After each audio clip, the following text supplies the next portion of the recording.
Sorry. Sorry বলে কোনো লাভ নেই, আগে নিজেকে শুধরাও, তারপরে আমাকে বলতে এসো।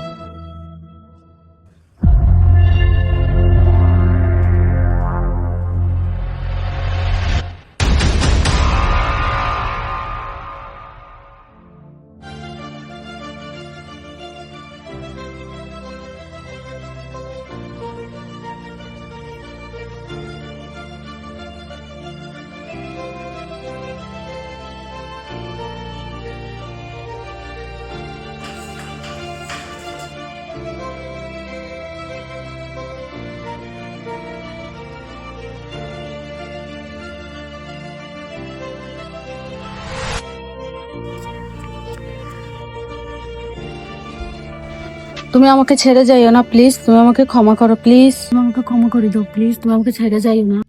তুমি না আমাকে ভালোবাসো, প্লিজ তুমি আমাকে এবার ক্ষমা করে দাও প্লিজ, এবারের মতো ক্ষমা করে দাও। আমি আমার পরিবার ছাড়ি তোমার কাছে আসছি, তুমি যদি আমাকে ছাড়ি চলে যাও আমি কই যাব?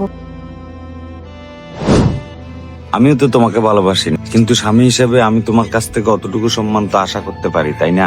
তুমি আমাকে ক্ষমা করে দাও, আমি তোমাকে অনেক ভালোবাসবো, বেশি ভালোবাসবো।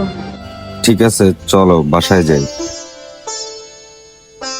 বন্ধুরা, আজকের গল্পটি যদি আপনার ভালো লাগে তাহলে অবশ্যই কমেন্টে জানাবেন আর আমাদের পেজটি ফলো করে পাশে থাকবেন।